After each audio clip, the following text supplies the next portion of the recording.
please welcome to the stage President and CEO of the Center for American Progress Action Fund, Patrick Gaspard. Good afternoon. You know, it is always exciting still for me to get that voice of God introduction. Good afternoon, everyone. Are we feeling great? Were you all in the hall last night? Was that not an extraordinary first night of programming? You know, it's kind of stunning when you come to the old-fashioned realization that people are more excited to be for something instead of just against something. And last night I felt as if we were with 50,000 friends who were all for something and defining and affirming vision for the future. And we all really need that in our lives right now. We need that here in the United States, but we need it across our global progress network. I can't thank you all enough who have joined us from Europe, who joined us from New Zealand, who've come from Latin America, who've come from Asia, to have a conversation about what binds us all together. Right now, it is true that we are moving from a mode from resistance to a moment of revival. But even as we do that, all of us are profoundly aware of the fact that there are threats that are marshaled against us that we can see out on the horizon line always and persistently. Whether or not it is the right-wing attack here in the United States, otherwise known as Trump's Project 2025, or the massive disinformation programs that we have seen in France and the UK, or the stunning lack of election integrity in places like Venezuela, or I just came back 2 weeks ago from Nigeria, and there we could see the intersection of all the issues that we care about here, whether it's the challenges of climate, the challenges of migration, what we have to do in all of our societies to fight maladministration, to push back against corruption. These things are present in all the spaces that we work in. You know what else is present? Unfortunately, in all these spaces, a deep, well-resourced, insidious, right-wing network and program that is intentional, that is organized, that is strategic, and is in direct correspondence with one another. So we had this kind of notion here at the Center for American Progress that through standing up global progress action, we're going to do something to counter that. And we thought, thank you, Johan, you can clap, go ahead. And we thought that we ought to take advantage of the fact that so many great friends would be joining us here in Chicago, the nexus of all realities for the Democratic Convention over the next few days. And we said to ourselves, let's use this moment to talk about all of these transnational challenges and the transnational solutions that we are going to take up together. Let's talk about how we're going to stand up a scaffolding around all of our democracies.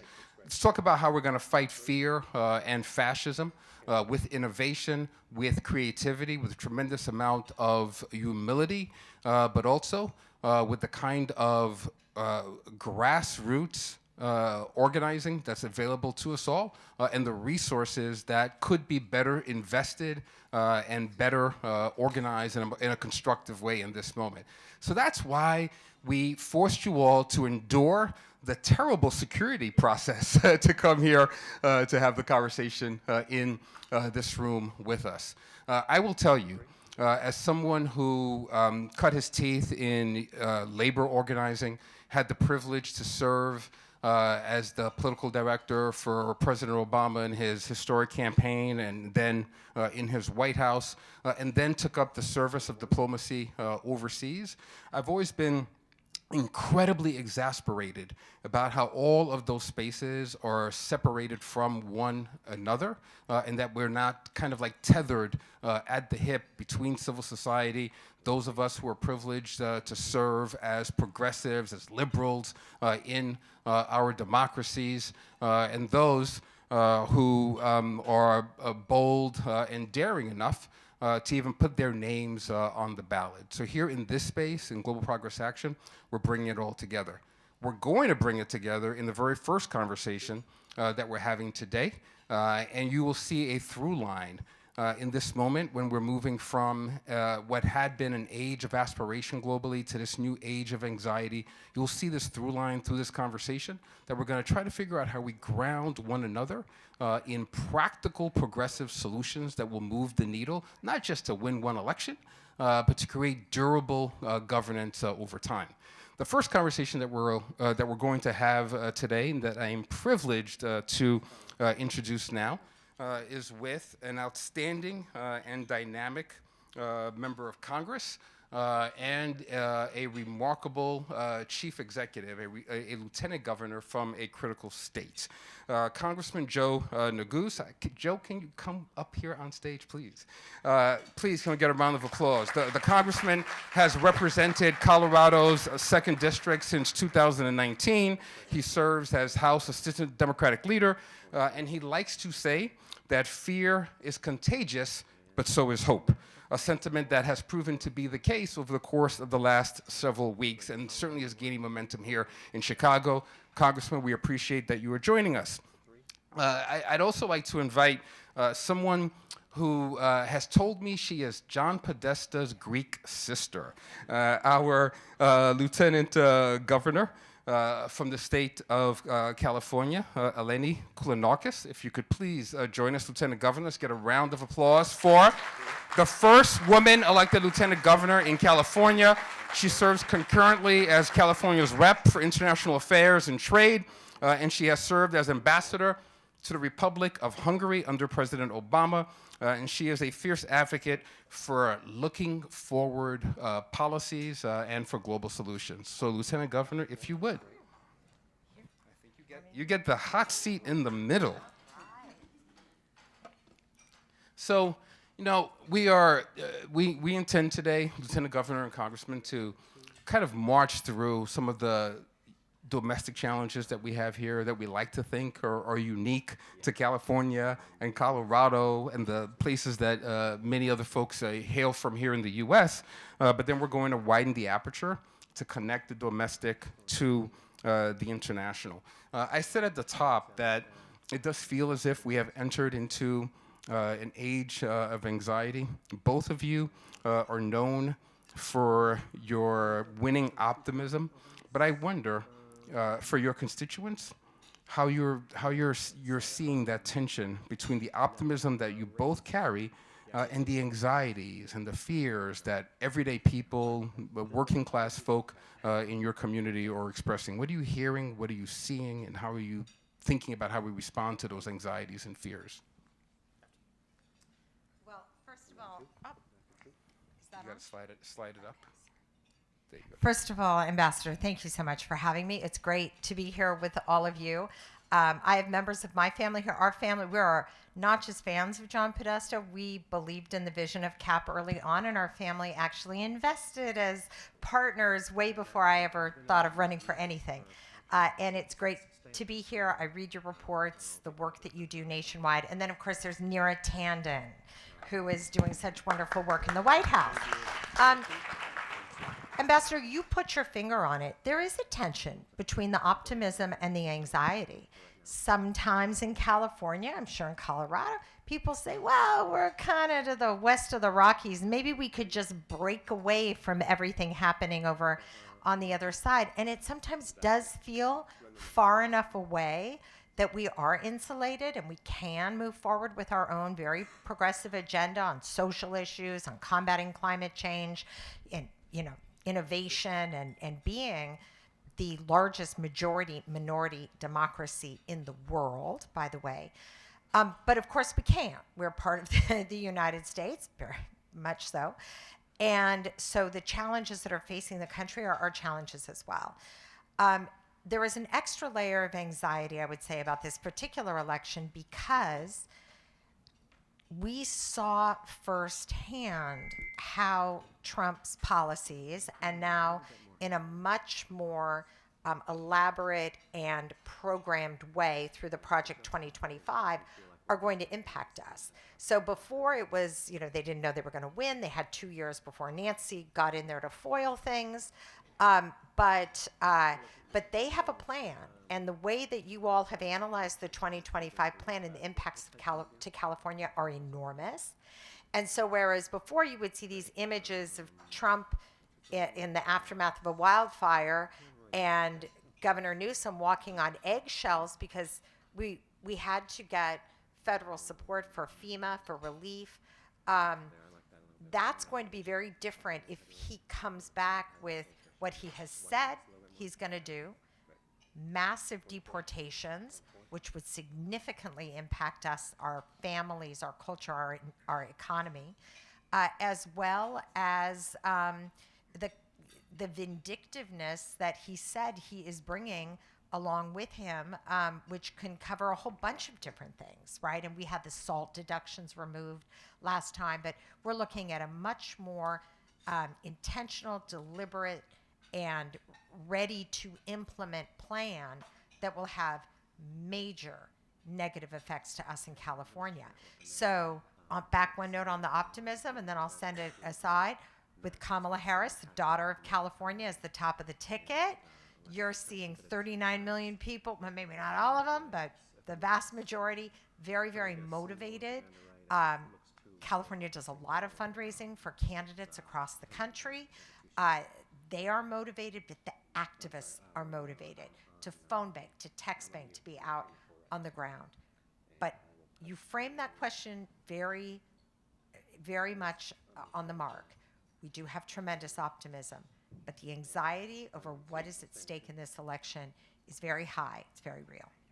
Thank you so much, Lieutenant Governor. I'm going to come back to the points that you made about Project 2225. We're going to park that for a minute, but I want the Congressman to take up this question about anxiety, the insecurity that people are feeling in their lives. We all know that the big secret in politics is that members of Congress are the ones who are closest and most proximate to the concerns of constituents. So I know that you're somebody who has the town hall meetings. You go out and you go door to door. What are you hearing from folks? What are the, are you hearing more fear than hope and aspiration? How are you addressing it? And how do you think more broadly all of us need to be thinking about these questions of insecurity? Well, a couple things I'd say. First, thank you, Ambassador, for hosting us. Patrick. Once an ambassador, always an ambassador, as far as I'm concerned. So, and I'm not an ambassador, so I get to say that. It's wonderful to be able to join you and the Lieutenant Governor. Grateful for all that CAP does, and a welcome to everyone here, in particular those who have come from all across the world. And I know we have a lot of distinguished guests in the room, including couple of former heads of states and prime ministers from different countries. I think that Lieutenant Governor articulated this well. I agree with your sentiments, Ambassador, that there is this inherent tension between hope and optimism that my constituents are certainly feeling, and general anxieties, which I don't think are particularly uncommon, and I suspect that the anxieties that folks have in different parts of Colorado are somewhat similar to those that Lieutenant Governor hears about from her constituencies, and I suspect from different parts of the globe represented today in this room. I will just say, as a caveat, it's hard not to be optimistic in light of last night and the developments this week, and the fact that, in 72 hours, the Democratic Party here in the United States is going to nominate Kamala Harris as the next Democratic nominee to become the 47th President of the United States. Awfully hard for me not to be optimistic about our nation's future, knowing that my 5-year-old daughter, Natalie, is going to be able to, 5 months from now, see Kamala Harris, in my view, I believe, ultimately be elected president and work with a Democratic Congress to enact positive change for generations to come. But yes, you are right. The tension between anxieties and fears and the optimism is very real. Economically, we find ourselves here in the United States at a time in which unemployment is at record lows in the vast majority of our country. We've had record economic growth, GDP growth, right? And obviously different challenges in different parts of the world, but domestically here in the United States, things are going quite well economically, and yet there are great anxieties about the future, the reality that we've got to do more to lower costs for working families, which Vice President Harris has articulated very eloquently over the course of just the last few weeks. I think that there are general fears and anxieties produced by some of the technological disruptions that are happening in our broader economy that are changing the way in which people think about their own sense of place, changing the nature of work and what that constitutes and what it will look like in 5 years from now, a decade from now. That clearly is going to create justifiable anxiety that warrants the attention of policymakers. And then, of course, climate change. And I know we'll perhaps talk a bit about that, but clearly the consequences of climate change that are having a very visceral connection to people across my community in California, across the United States, and indeed across the globe, is also generating a fair sense of fear about the future. So I think it's important for policymakers to find ways to spread hope, to build hope, and to renew our shared sense that we have the capacity to solve these big problems, these big challenges. Ultimately, it's going to require a higher degree of collaboration, and that, of course, is certainly the case with respect to our geopolitical relationships and again, the connections that you all are developing in this room today. So, Congressman, I'm gonna pull the thread a little bit on that last little bit, the dimension of collaboration. Collaboration isn't just in the legislative bodies that you sit in and that you govern over. Collaboration really has to be able to start in the inter-party level, right? We are, as Democrats, we know that we are famously described as a circular firing squad. We are a big tent party. The lieutenant governor mentioned growing diversity in this country, but there isn't just diversity of origin. There's broad ideological diversity amongst Democrats.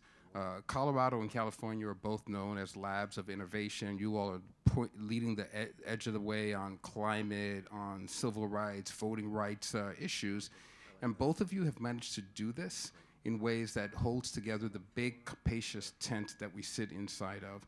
Can you, in some very specific ways, if you have some examples, we will gobble them up. Can you talk to our friends who are working very, very hard to maintain their large tent at a time when, candidly, there are enormous tensions about how we use our security apparatus, for instance, how we invest or we don't invest in climate change, and whether or not some communities feel as if they're being left behind. How are you thinking about these issues of closing that gap and working across differences in order to kind of build up the spine of the party? Well, of course, you're absolutely right. One of the things we talk about is, where's the message? Where's the message? Well, how can you have a message for a party when you've got as many opinions as you have members of it?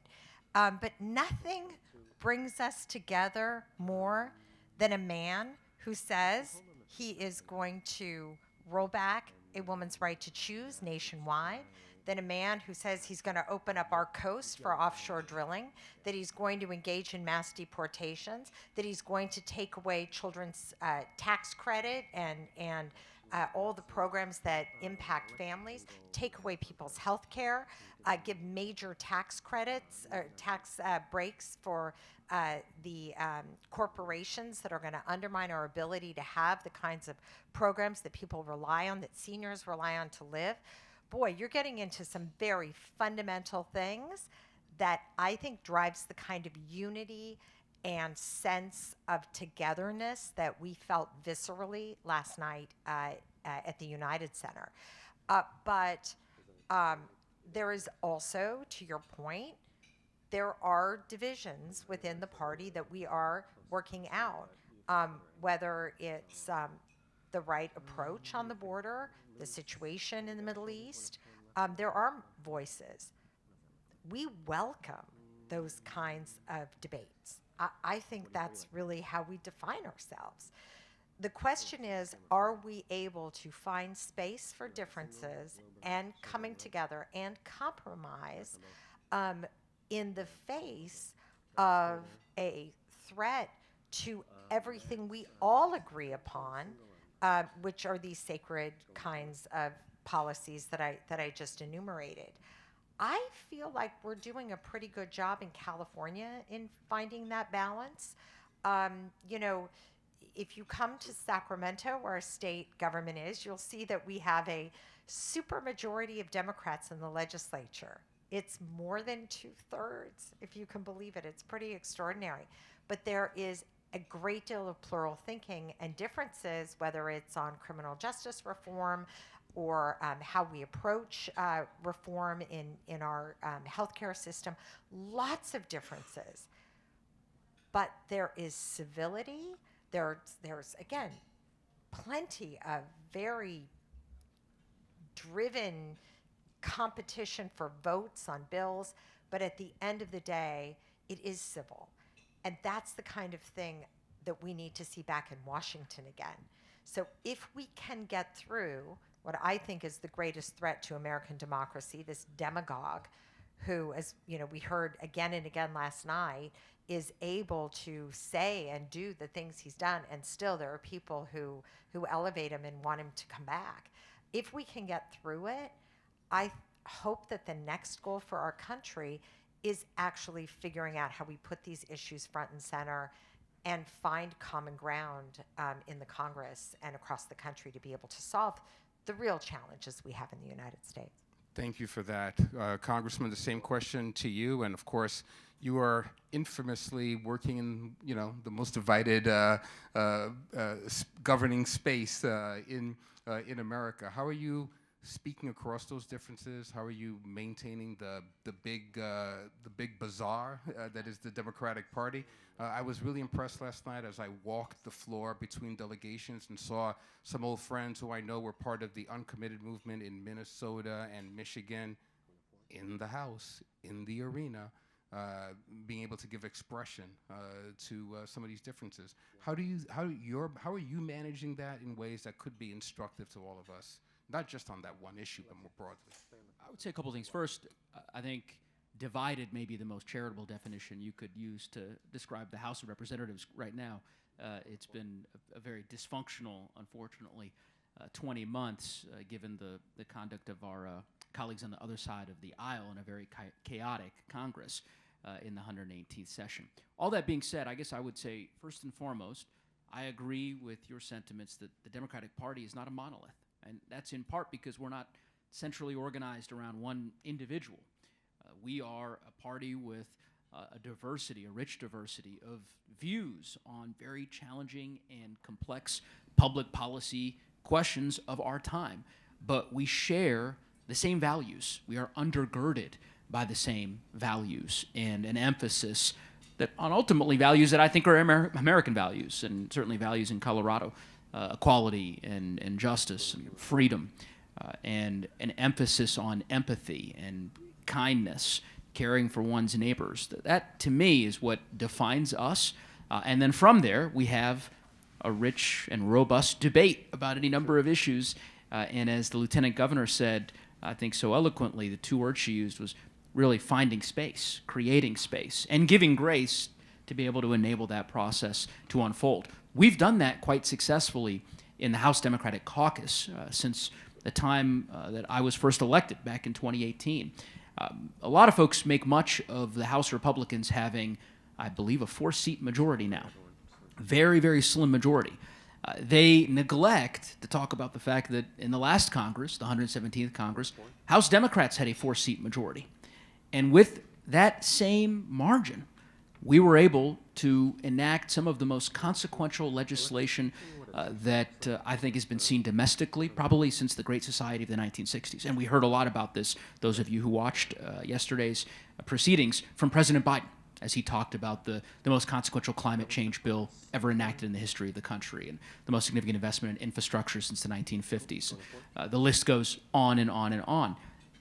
Nancy Pelosi is our former Speaker, of course, Speaker Emerita, and the leadership team within the House Democratic Caucus and their ability to convene conversations such that everyone would ultimately be on the same team, right? Again, undergirded by our shared sense of values to enact those changes, I think is something, it's a lesson that we can all learn from. It's instructive in terms of how we proceed with the policy debates into the future. Great. So we're going to end with the speed dating portion of our day, and I want each of you, if you could, just very, very quickly give us quick bullets on what you hope and expect we will get from a Harris-Walz administration? What are the top, like, 3 issues that you're confident we're going to make great progress on? You could give me 2 if you want. I can only give you 2. It's a long list. Okay, all right, I'll go very, very fast. I think you're going to see monumental action in terms of lowering costs, permanent extension and expansion of the child tax credit, which we know cut childhood poverty in the United States by 50% when it was in effect. We can do it again, and I believe, will have the capacity to do it again. Codifying Roe versus Wade, so ultimately we protect reproductive freedom for tens of millions of women across our country. And then finally, I think, ultimately protecting the freedom and the right to vote by enacting H.R. 4, the John Lewis Freedom to Vote Act, which is incredibly important for our democracy and the health of our republic. Same question to you, Lieutenant Governor. I'm going to cheat a little by saying that you and Governor Newsom in California really modeled what we should be doing to support workers in the work that you did in standing up that consortium that workers can use their voices in the service sector. Thank you. you. Should be a national model. We have a real challenge with income inequality, and Kamala Harris is a daughter of California, dealing with the cost of living in the United States, which impacts us in California enormously. Number one, well, they're all number one. Combating climate change, California is more invested than anywhere. We put our money where our mouth is. Our policies are very serious. Stopping Trump coming back and going after our offshore, with his proposals for offshore drilling, very important. A woman's right to choose. This is about the bodily autonomy of half the population of the country. And for people who woke up one day and said, oh my goodness, a doctor won't give me health care, I could die in the hospital because they won't touch me, they're afraid of getting sued, or that could be my sister, or my daughter, my mother, my wife. This is absolutely unacceptable. I actually will tell you, there is just nothing I have ever seen or experienced that is more important than a woman's ability to make decisions about if and when she wants to have children. And Kamala Harris is going to lead the way on enshrining this right for this generation and every generation to follow, with the Congress and the White House together. Awesome. Thank you both. Lieutenant Governor, Congressman, thank you, thank you, thank you, thank you.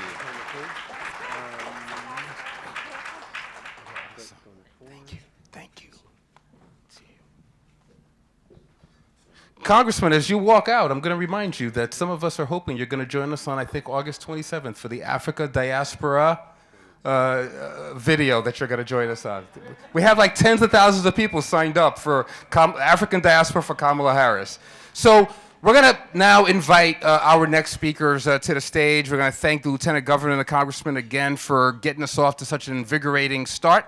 But we all know that the things that they just discussed are not unique to California and Colorado and to the United States. I promised you that we're going to widen the aperture both on the challenges and on the opportunities that are in front of us. And the next speakers are going to be able to take up the discussion about democracy being top of the file on the ballot and what we're going to do in this moment. I'm going to invite first Lars Klingbeil.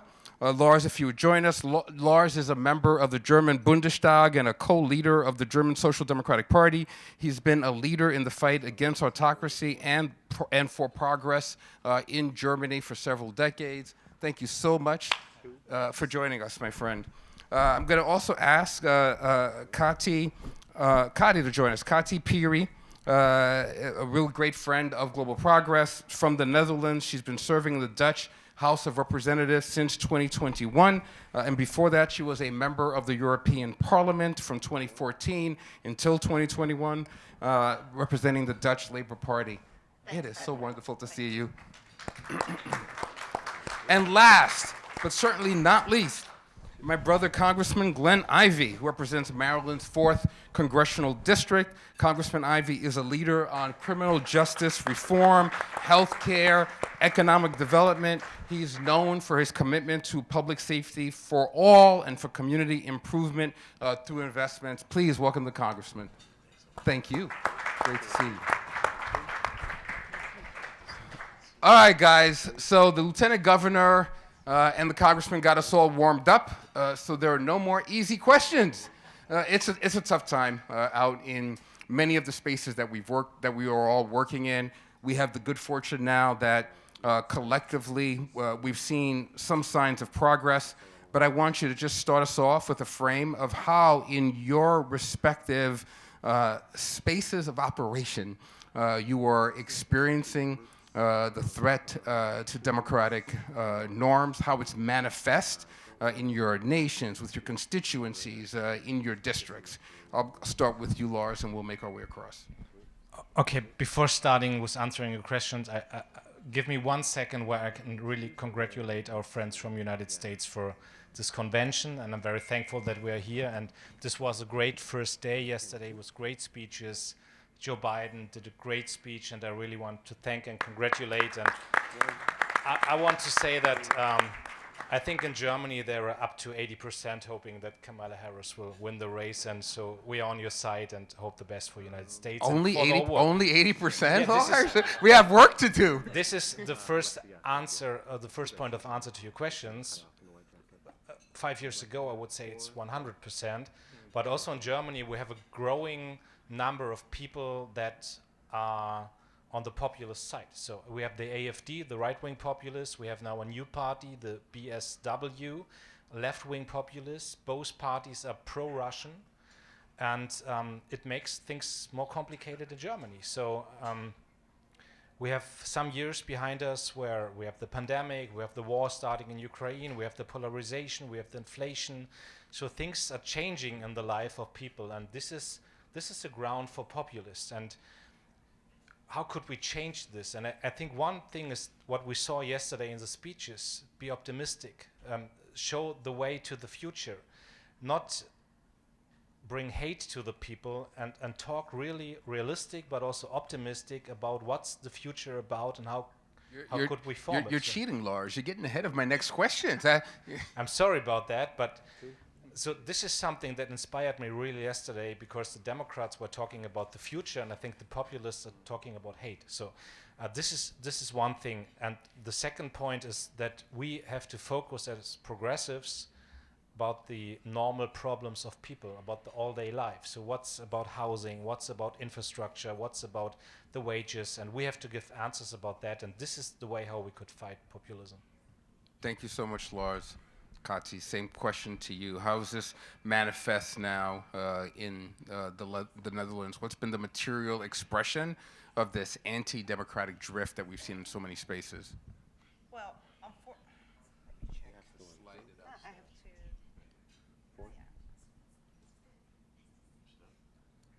I managed to put on the microphone, so that's already great for a debate.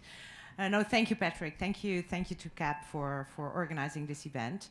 You know, I was born in Hungary, and as you all know, Hungary is known for Viktor Orban, unfortunately, in the last 12 years. And I always said, as a Dutch politician, you know, if we get such a crazy man in Holland, I will leave the country. Well, unfortunately, we got it, and now I'm a member of the Dutch parliament. So I'm not leaving the country, but the biggest manifestation is once they win elections. And they did in the Netherlands, something I didn't see coming. I didn't expect it would take place. And for the first time, actually, they managed to be in government, in a coalition government. And if you ask, like, what are the concerns about this, is one of the biggest concerns for me is the normalization. That people are saying, well, it's not too bad, right? It's not Viktor Orban.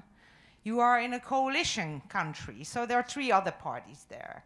Or they're saying, well, you know, just let them govern, and they will see that they will not deliver, and next election you will win election. I'm not so sure that that will happen.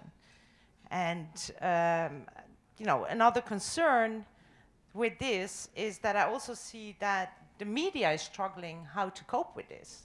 The traditional media is normally, when you have like a right-wing and a left-wing politician, they say one side said this and the other side said that. But you can't do that with the far right. If one of them is lying, you can't just say, well, they told these lies, and the other one told their story. So I also see the struggle of the media with how to deal with this new phenomena, where it's not just left or right, it's actually, you know, the far right, which is influencing the media there. And well, let's see how.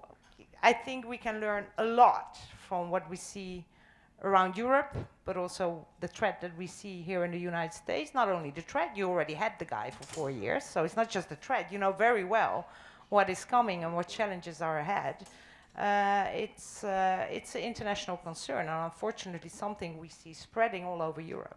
So you're seeing it manifest, obviously, in election results, but also in a very changed narrative framework that you're operating in your country. Congressman, I wonder how you're seeing the illiberal shift in the U.S. Manifest in your state and your congressional district with your constituents.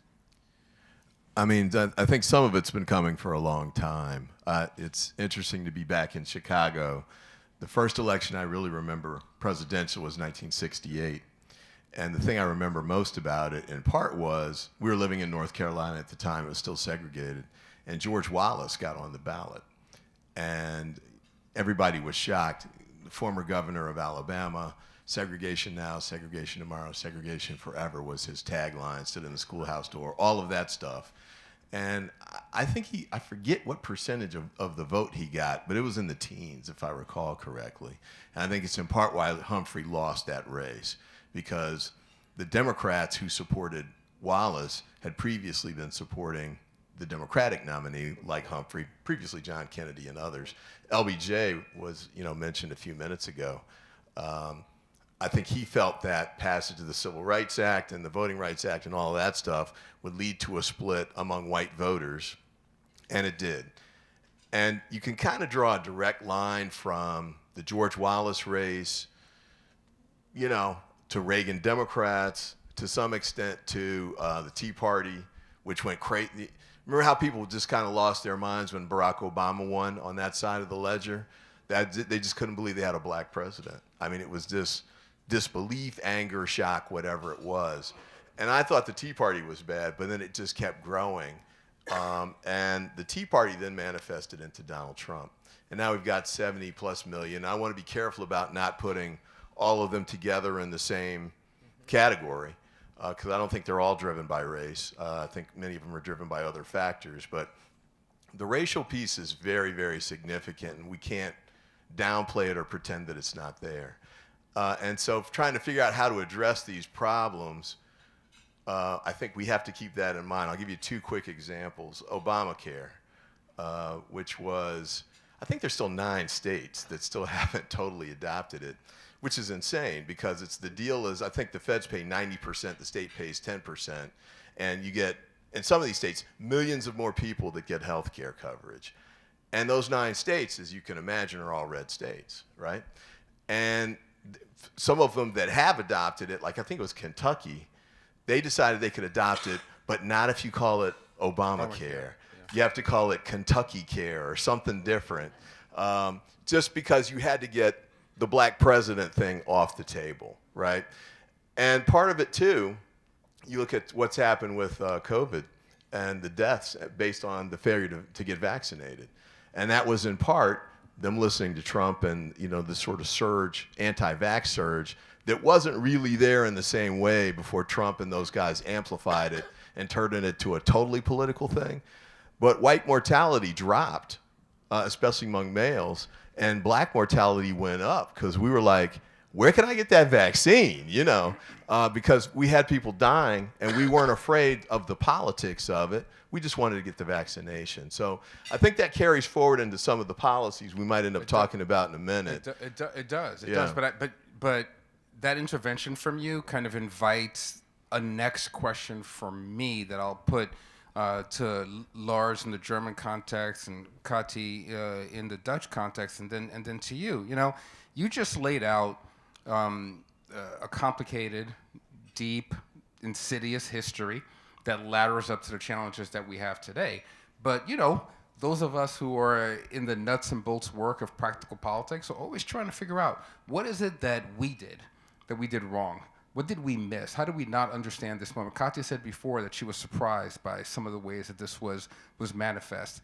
How is it that in all of our instances, we missed some of this over time? Are there things that are perhaps instructive as you look backwards and you think, what is it that allowed all of this to get traction and become deeply resonant and popular? Or the things that we missed then that might inform our strategic organizing into the future in the German context, Netherlands, and Maryland? It's a very good question, and if I think about your question, I mean, sometimes we don't have the narrative and we don't have the story, and sometimes it's on the field of real politics where we did mistakes. For example, in Germany, we didn't spend enough money in infrastructure, on education, in security. I mean, we have, with the situation in Russia, in Ukraine and the war Russia started, we had people going crazy about the situation in Germany. So, and we didn't spend enough money for the last 20 years in our own security. So now we do that, but it brings us in conflict with the question, do you give money for the German army and for security, or do you give it for pensions, or do you give it for infrastructure? So, and this is a problem for a progressive party if you have to decide. And so this was a mistake in the last years, that we did not spend enough money, and that we have a financial framework that did not allow us to spend enough money and invest enough. And on the other hand, to be honest, if I think back to the time of the third way politics, when Tony Blair and Gerhard Schröder were in power, there was also this neoliberal tension in the social democratic movement. So we talked about privatization of pension policy, and this was not giving people stability and a good perspective for their lives. So I think we changed that, and we now do other politics. But in the last 20 years, there were some moments in our history where we also focused on privatization and all of this, and I think this was a clear mistake. But in the moment, I would say it's not that we do wrong politics, it's because the situation is so complicated, and as I said before, the life is changing, and there's so much frustration because life in Germany is now totally different from 5 years before, because of the war, because of the pandemic, because of the inflation, because of the polarization. And it's always more complicated for a progressive movement to explain to people why this happened and to show them the path than for the right-wing populists saying everything is easy. We have the migrants, we have the elites in Berlin and all of this, and so it's more complicated for us, but I think we have to go this way. That's a powerful response. Same question in your context, and I'll say, note very quickly, not about the country where you help govern, but the country where you were born, right? There are liberals like me who make this same mistake all the time. I remember being in Budapest with 100,000 other young, excited, energetic people protesting against the assault on the Central European University. And I thought, if 100,000 folks are out here on the streets of Budapest, there's no way that Viktor Orban can win this. And then I forgot that America is not New York, and Hungary is not Budapest. We have this challenge in our politics sometimes between the urban and the rural divides that exist, and I wonder if some of that speaks to how we miss these moments in the Netherlands, in Hungary, et cetera. Yeah, that's an interesting question. I mean, I'm not an expert on Hungary, although I speak Hungarian, and my parents are Hungarian. Of course, I grew up in the Netherlands, but Patrick, I noticed this in countries which are not so big as the United States. This is often a mistake that is made by many journalists, because you always live in the capital, and that's where you see the protests, right? And then they write, oh, we see this big enthusiasm about the opposition, and then it turns out there's, the rest of the country where there is a different vibe. And I think Hungary is definitely one of a good example of that. I think when it comes to the Netherlands, one of it is people are fed up with the status quo. And we did not see ourselves 7 years in opposition as part of the status quo, right? We're the opposition. But people say, no, you are one of those parties that used to govern. It's all the same, you know? So anyone who came up with a new party, this is very popular in Holland, just form a new party and you can win elections. So the electorate is adrift. After the far-right victory, we won again the European elections, 6 months later. So I think if the national elections had been 2 weeks earlier, another party would have won. So it's about grasping the moment with an electorate that is very, very much adrift. I think social media definitely plays a role there. I remember all of us, also the government, we stopped using TikTok because of Chinese influence and everything. Far right didn't stop using TikTok, and they're the only ones now on TikTok. So, as long as it's there, we have to use it. We cannot let our young people only see one side of hate politics. No unilateral disarmament here. Exactly. Unfortunately, I mean, we restarted it again a couple of months ago because we heard from the children of colleagues, we only see the far right, on our social media, and that's the only way that they're getting their media. But it's not just that. It would be too easy to say it's just that. It's also in the Netherlands, and this is where your divide of city and countryside comes in. We see a deterioration of social services, whether the bus is still coming if you're living in a village and only 3 people are sitting in the bus. It's very liberal to say, no, well, it's a market economy. If the bus isn't full, then the bus isn't going. But how can people travel then? And you see these with social services deteriorating. Yes. And on top of that, I think like in Germany, migration does play a role. We cannot say it doesn't play a role. And to be honest, because like I said, we were in opposition. Patrick, you said at the beginning, people want something to vote for, not just against. Yes. They were better in convincing people that were the answer than we were. Because to be honest, just fear, they are using fear and division and anger. And if we do the same thing about them, be angry, just talk about the fear for democracy, they are much better in playing this fear game. So we don't have a choice. It's also much more fun to do the hope part, and well, that is inspiring here in the U.S. The hope also drives algorithms, so this can work for us. So I'm gonna cheat a little bit here. So same question to you, Congressman. I'm gonna ask you to give a succinct response to this, and then I'm gonna just preview the last question that I'm hoping Lars and Kati, you both will take up as well. Some of us are confident that we're gonna win in 77 some odd days, and there's going to be a new Democratic administration in Washington. And I wonder if you could just tell everyone here briefly what kinds of democracy scaffolding policies and efforts you hope the next administration will take up that will be down to your benefit in this fight in Germany and in the Netherlands. So I'm giving you a moment to think about that while the congressman answers this question. And I saw the former president of CAP arrive, and that's like the parting of the Red Sea. So I know that we're under a time pressure right now before the sea closes again. On the economic side, I think part of the way we created the group that is now most susceptible to Trumpism was creating economic instability, not intentionally, but NAFTA was a big piece of that, the trade issue, a lot of jobs. Ross Perot ran on this issue, if you recall. The sucking sound, remember all that stuff? He was right, as it turns out. So he helped Clinton to win because Clinton didn't get over 50%. But that group that he spoke to on that issue didn't go away. In fact, they've become part of this coalition that's now part of the MAGA crowd, in part, certainly among whites. I think also you had other issues, industrialization and the impact of computers, especially on farms and agricultural communities, big issue there.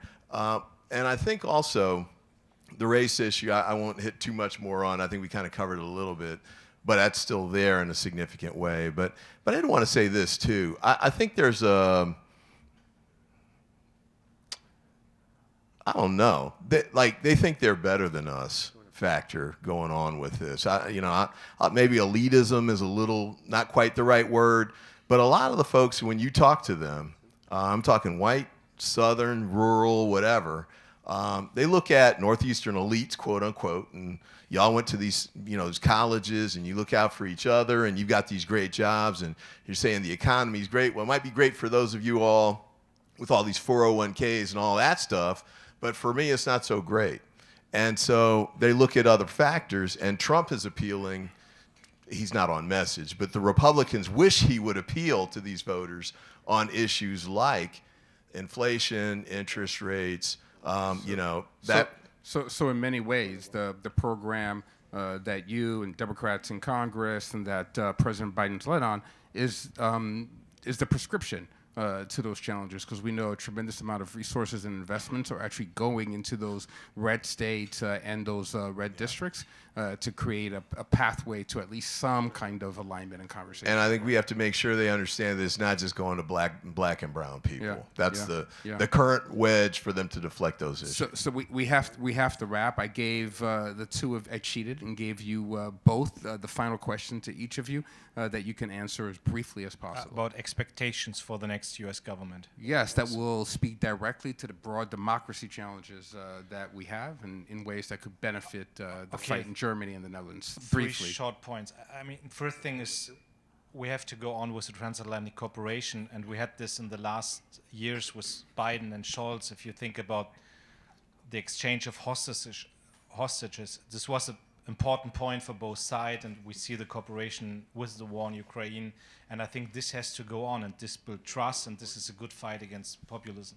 Second point is what's happening here, and I think what Kamala Harris gave in a speech in the last days, fight for the middle class. This is important here, and this is also important in Europe, especially in Germany, to fight against populism.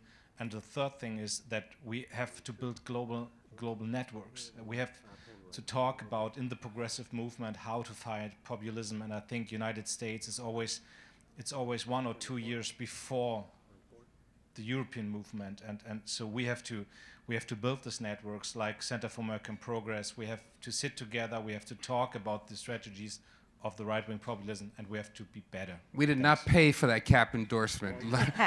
Last brief response. In addition to what Lars said, I think I very much hope to continue the support for Ukraine. I very much hope to stop the war in Gaza. And thirdly, and most importantly, if you show that for the second time you could defeat Trump, it will give a boost to all Democrats. Thank you. Awesome. Thank you to all 3 of you. That was extraordinary. Appreciate your leadership, your time, and for enduring the security madness. Thank you. Thank you. So, I have an opportunity now to invite 2 of my favorite people on to the stage. These are, I think I'm allowed to use a swear word if the future Vice President of the United States has used it, right? So Governor Walz likes to talk about people who get shit done. These are 2 women who get shit done. This is the Get Shit Done caucus that's coming up on this stage right now. I'm just pleased and honored to invite Magdalena Andersson, the former Prime Minister of Sweden and current leader of the opposition. She served as Minister of Finance for 7 years before becoming Sweden's first female Prime Minister. She has intimate knowledge of economics and public policy making, and is one of the most forward-looking progressive leaders that we have in the world. And she's always amazing company. Prime Minister, please. Okay. So good to see you. And then we have the past president and CEO of the Center for American Progress, and an extraordinary leader who has been who's led from the outside, and is currently leading on the inside, leading the charge as the leader of domestic policy for President Biden and Vice President Harris. Many of you know her, of course, as the longtime leader of this effort, and somebody who really helped to birth the entire Global Progress Initiative. So it's exciting to be joined by my friend and fellow traveler, Neera Tanden. Great to be with you. So let's, if we can, let's let's just dive in first at 30,000 feet. and then try to ground this as much as we can. You're both philosophers of sorts, and I wonder, as you think about all the challenges that were just laid bare, if you think that there are a set of guiding principles and values that should sit inside of our Venn diagram here as liberal, center-left, progressives in the world who are trying to do extraordinary things in difficult times, in a moment when so many folk don't feel as if they can locate themselves in some of our policy making. Should I start? So I actually, I'll answer that question, and I think I'd just like to react a little bit to the previous conversation, because obviously it links up. It's, how do we build in a politics that answers the concerns of people, but also fundamentally politics that wins elections in order to be able to do what we need to do. And I guess I would say that I think what is, obviously there's a very different context in the United States and Europe, but I think what, from my read, the connection is, because obviously racial politics are different, class politics are different, inequality is different, but I think that there is a politics that really seeks division, and I will say that this politics of polarization has grown up at the same time that we have social media algorithms that drive us to fear one another, right? So I think that is a broad trend line politics has to deal with around the world. And I think fundamentally our politics in the United States, the question has been whether we have inclusive or exclusive politics.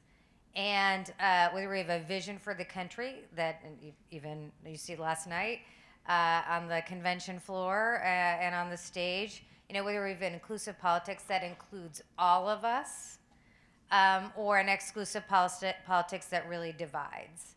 And that has been a through line for the last couple of years, but I also think fundamentally the Biden, first with President Biden's speech last night, but fundamentally Vice President Harris, Governor Walz, are really driving that message and have biographies that allow them, whether it's her biography growing up as a daughter of a single mom, working McDonald's, his biography as a coach, these sort of pre-political proof points that really try to identify with a mass public at a time where really in America, that I think has been the fundamental question, whether we have, whether people hate more than they love. I mean, I think that is essentially the foundational question that we are always trying to drive, and that's also what's at stake in November. Hate, love. Prime Minister? We have seen economic inequalities grow all across the Western world, which has created the divides we've seen between rural and urban areas and within urban areas. And we have come up with many policies, but it's obvious that we haven't done enough to close those divisions. And I think this is something that Kamala is really touching upon right now in her campaign. And I really hope that will bring her all the way to the White House. But I'm also very confident that policies that create societies where people can have a good life, where you can be prosperous, no matter what background you have, when all kids can get an education and have the confidence to dream big dreams and have some kind of tools to try to reach them and be all that they can be. There will be prosperous kids, prosperous families, but that is also a prosperous country. It's also good for our economy. So it's not only the right thing to do, it's also the smartest thing to do. Can I just sort of react to, agree, but also react a little bit about what we've seen in the last few years with our economy. So obviously we've had a significant challenge with inflation, But I think it's really important that we recognize that we've had real wage growth in our economy, but also the fastest real wage growth has been with the lowest income workers over the last few years. We've made a lot of investments in the United States, and President has created, he might tell you this 74 times, 800,000 manufacturing jobs, right? I have to say, not to be controversial, but I'm known for that. You've never been. I'm known for that for sometimes. I really think that it's crucial for progressives to have an economics that it focuses on everyone doing well and everyone succeeding. But we should recognize that countries that have amongst the lowest rates of inequality are still facing huge right-wing populist movements.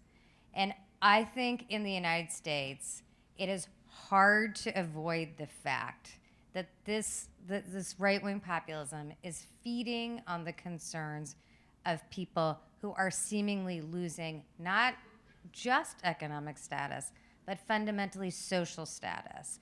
As we have inclusive, multiracial democracies where where women, people of color, women of color, have more equality, or even true equality, that necessarily makes some people feel like they are losing status. And in other countries, it may be more of a focus, less on race, more on migrants. But I do fundamentally think... Or the race of those migrants. Or the race of those migrants. Because, right? people respond to certain migrants very differently than others. 1,000%, brother. So I guess I would say that we have invested as an administration billions upon billions upon billions of dollars in places around the country. It is a fact that more of those investments are going to red states, rural communities.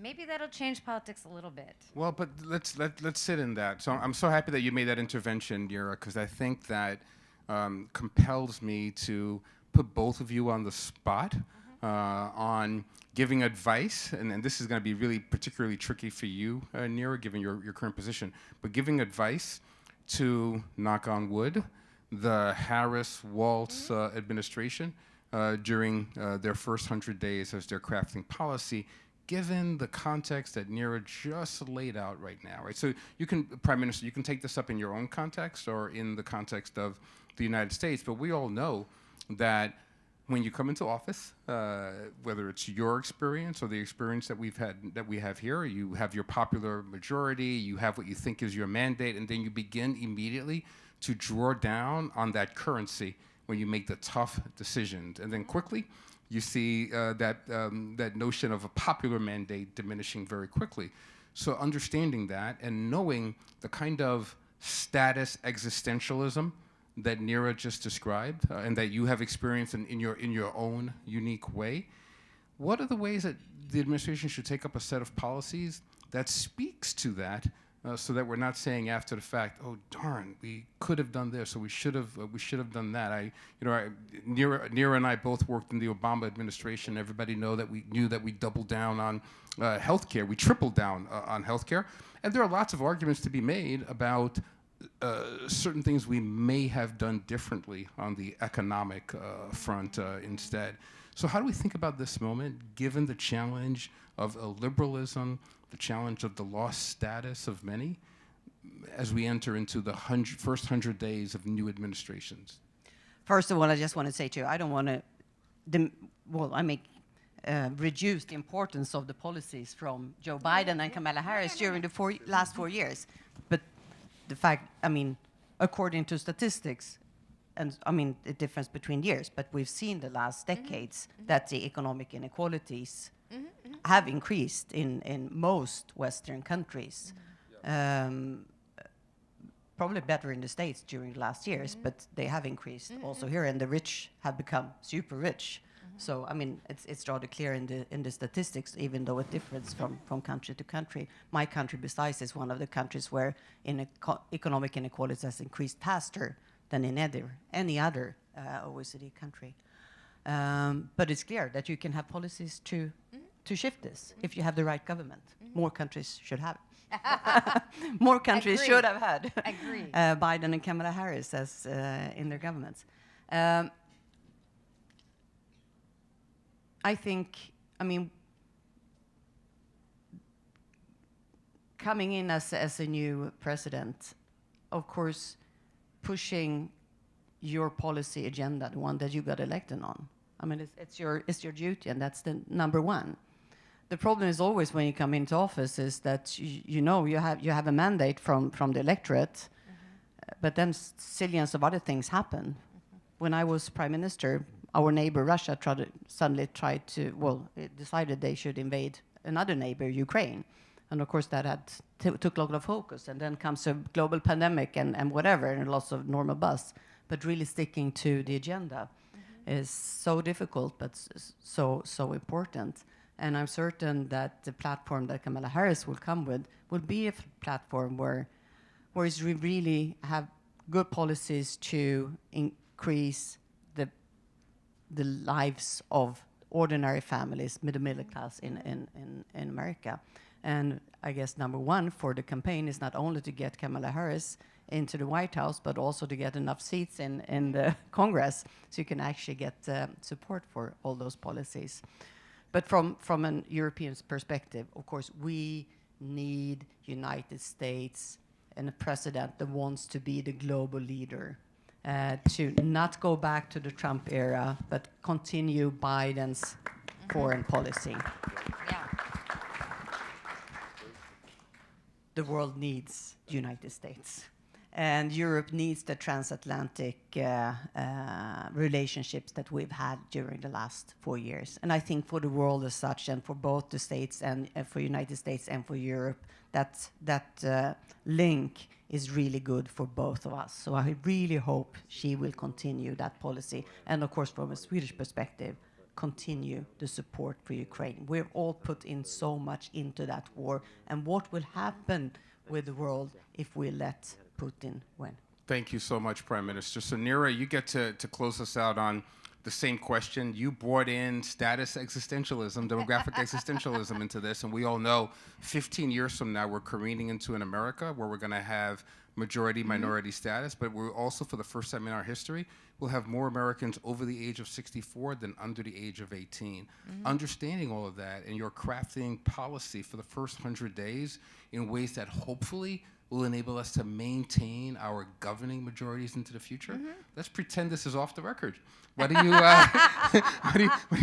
what are you advising here, Neera? So easy to do with 150 people.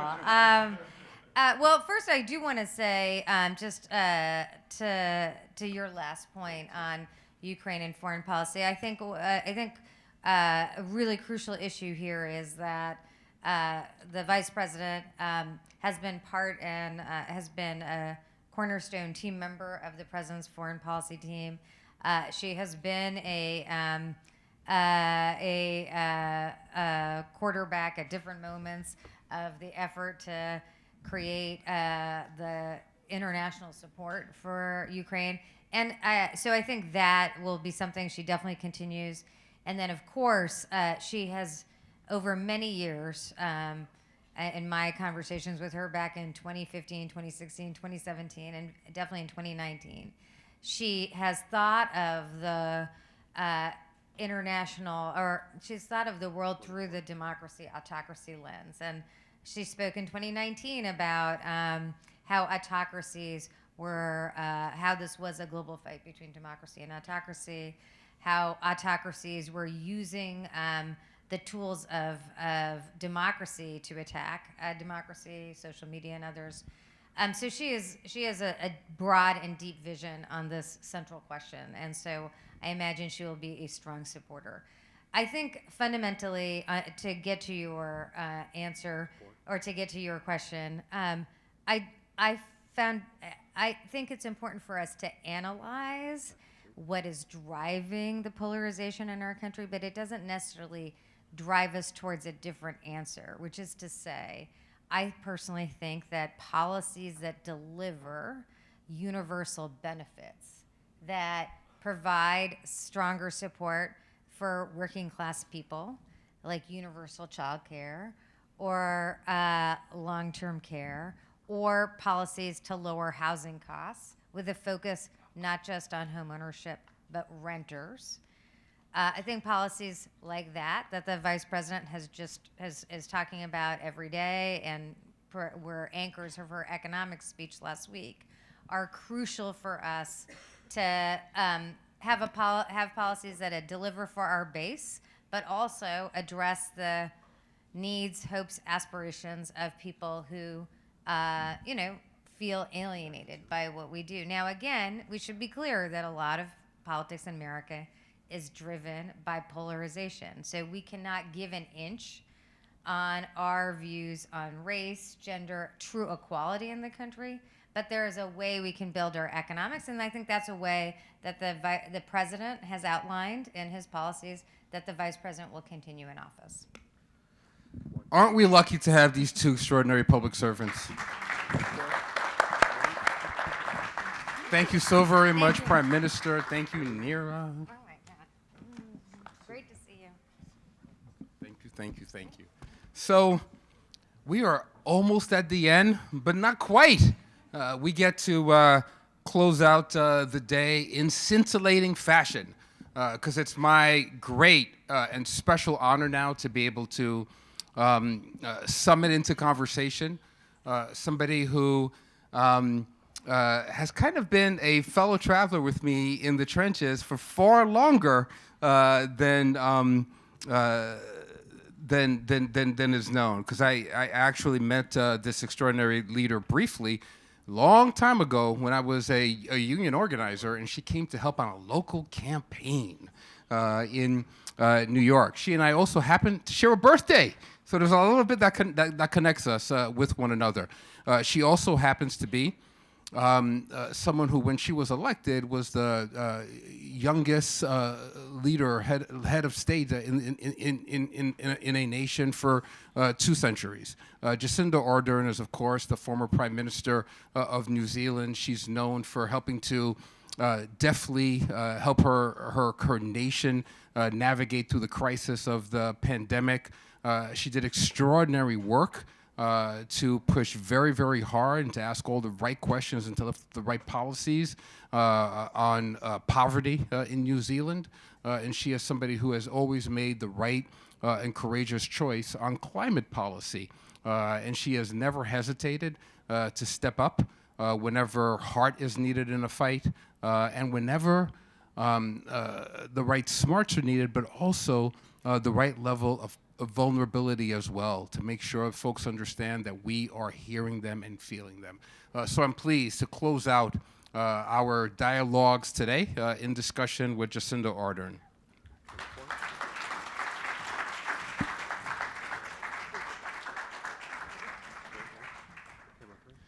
Oh my God, are we having fun or what? Are we having fun? Well, when you're in the hot seat, I don't know if you describe it that way. It is a pleasure to be here, a real delight, and just to witness what feels like a really historic moment in time for the United States. It feels a real privilege. Good job, we all are feeling the exact same way, and we're thrilled to have you here, and I can't wait until you get to experience a full-on, enthusiastic Democratic Party convention when you come to the arena tonight.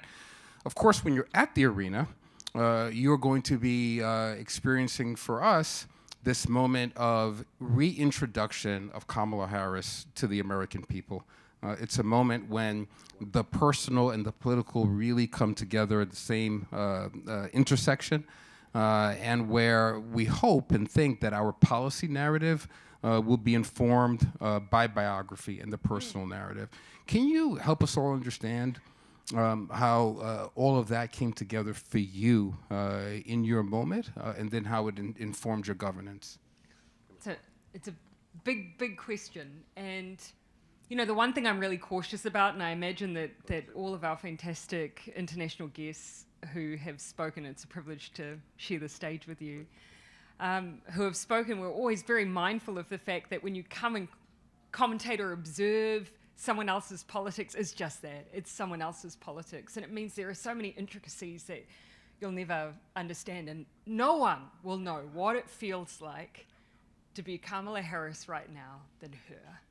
But what I do know from my own relatively small experience from a country of 5 million people is that 7 weeks out from an election in 2017, I was the deputy leader of the New Zealand Labour Party. We were in opposition, and my boss came to work one day and he quit.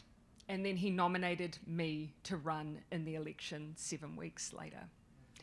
And so, and to give you a little flavour, the billboards with his face on them were already out there, with me dutifully standing next to him as his diligent deputy. And some people thought there's no way they'll be able to reorganise their campaigns. They just got a box cutter out and they cut him out and just left me there. And I've been walking around the streets of Boston, where I live at the moment, and seeing old campaign signs, where I don't know if you've seen this, just folded over the top. So you just see Harris, and I've been thinking a little bit about what it feels like in those moments. And as much as there's a lot of commentary, and this is to your question, Patrick, a lot of commentary around the historic moment in time, this period in history, the momentum that is out there, I can only imagine that what Kamala Harris is likely thinking each day is not, this is a historic moment in time, but what can I do on behalf of people? And that's the difference, I think, when you're campaigning, because your focus is on people rather than power. You're not lost and caught up in those moments. You are literally focused every single day on the job that you have in front of you, and you take one step at a time to get you closer to being in a position to help people. And so that's where I think the personal and the policy intersects. That's powerful. It conjures up for me an experience I had with President Obama when he was speaking to a group of young leaders from around the world, and they were all telling him that they wanted to be governor of this state or prime minister or chancellor. And at some point in the conversation, he stopped and he said, you know, stop telling me about who you want to be and tell me what you want to do. And let's all figure out a path together. So that's, I suspect, exactly where our vice president is in the moment. You're known for really focusing on questions of economic inclusion and growth. We have some real challenges in our country here, but in yours as well, in workforce penetration by women, because that's how we're going to sustain growth over time. It seems that the vice president has a special opportunity in how she brings together questions around the care economy into alignment with the new industrial policy investments that have been made by this administration. I wonder how you think about economies of care, given all of the lessons that you helped us to learn during the pandemic, and how we carry those forward in policy making. Yeah, and look, you made specific mention of the work that needs to be done on behalf and alongside women. And I think, our experience in New Zealand was that, at the same time, making sure that we were getting some of the basics and the fundamentals that may, for long periods of time, for a number of reasons, being overlooked as being too difficult, and making sure that we were focused on those. We decriminalized abortion. Many people would not look at New Zealand as a progressive nation and think that abortion was still in our Crimes Act. So simultaneously thinking about those issues, whilst at the same time acknowledging that for all of the progress we'd made as a nation, for me it still came down to the simple fundamental question: do women have enough choices in their lives when it comes, for instance, to work and to care, or both? Are the decisions they're making based on financial insecurity or genuine choice? And the answer, unfortunately, for far too many women in New Zealand was financial insecurity was driving that decision making. And so one of the things we focused on very early on, and this is where I think the real trick for us as progressives, you're constantly looking out and saying, how do I share a vision message whilst also acknowledging that change takes time, takes investment, takes work. Nothing's that quick in politics.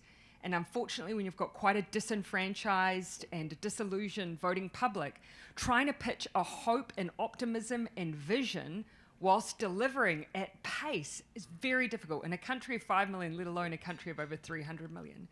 So that's why when it came to, women and financial security, we thought about what can we do in our first 100 days.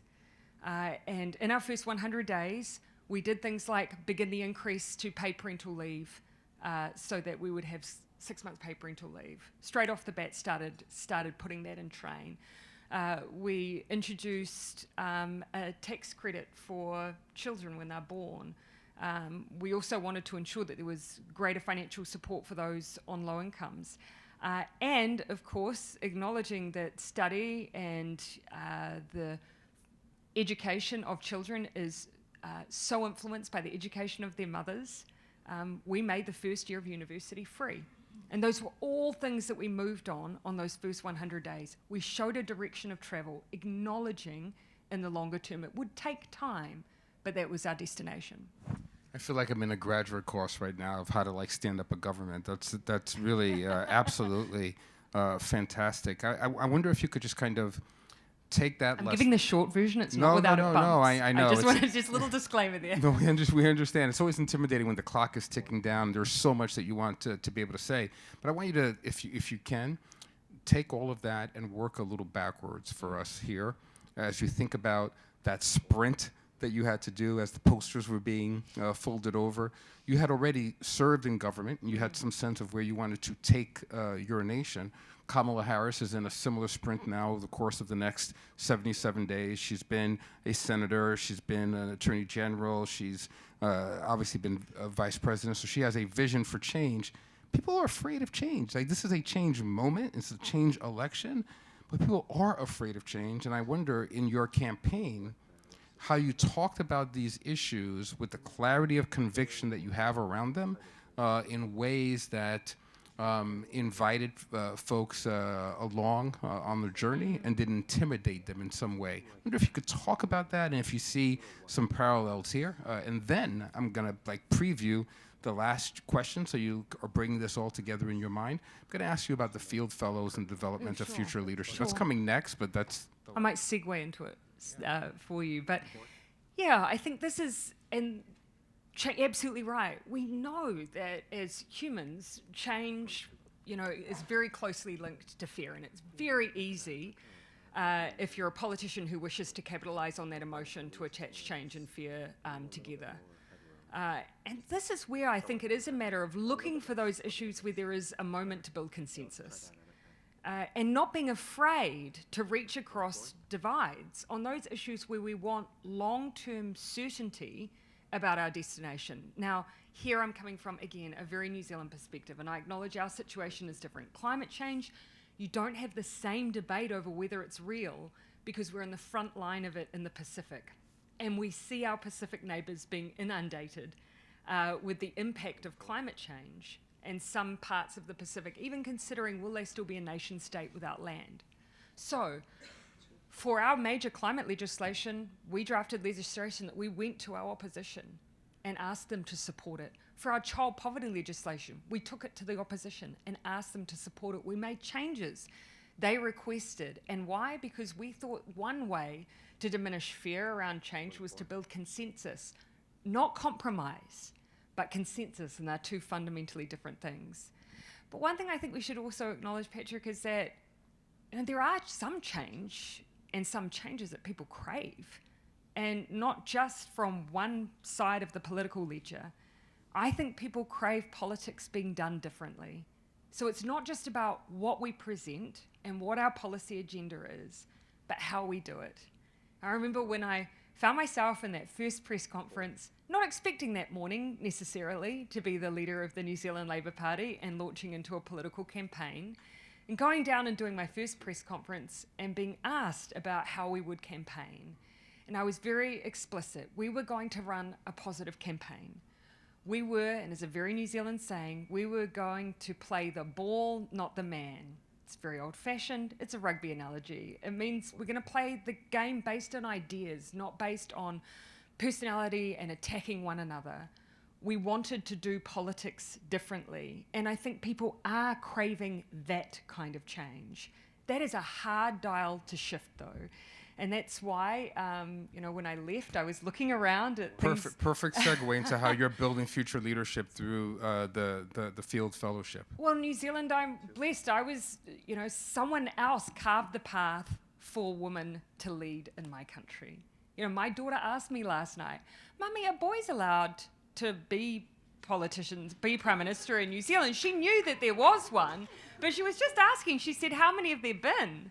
And I did the math in my head. I'm like, well, actually, quite a number. There's been 42 prime ministers. Only 3 of them have been girls. She was shocked. But the point is... And her daughter does shocked really well. Really dramatic narratives.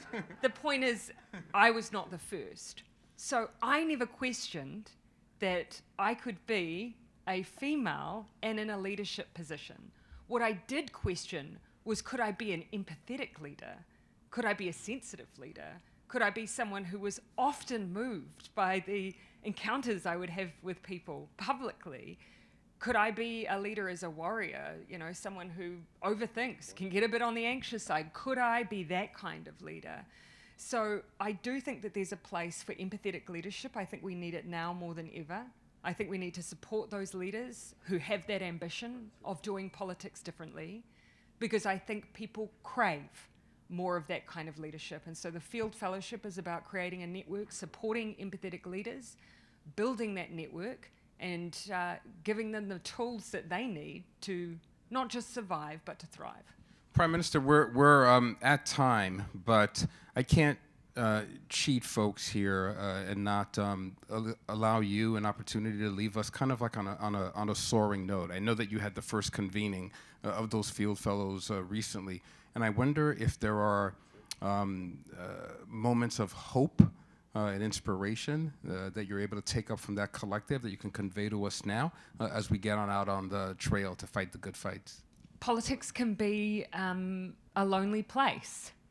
It can. And sometimes it can feel no one knows exactly how it feels to be in that position except those who are in it at that time. The Field Fellowship reminded me that, and should remind all of us, there are, and you've seen it here on this stage today, there are fantastic people who are motivated by all the right things. They're motivated by the idea of just improving people's lives. Now, unfortunately, over the years, some of the voting public have seen politicians who have not been motivated by that. And as a result, their expectations have changed. Our job is to lift the sights and expectations of voters again. Not just to be optimistic, but to expect better, and then in turn, politicians to deliver better. I have seen a countless number of politicians who want to do just that, and who are still out there leading the charge with fantastic new generation of politicians as well. We just have to make sure that they get enough of a platform that people see it. And I think that's when we'll create huge momentum for change. And we're seeing some of that hopefulness, that optimism right here in Chicago and in the United States. Let's lift up our gaze and maintain that gaze on justice. Thank you so very much, Prime Minister. Thank you all. Go enjoy the rest of this convention.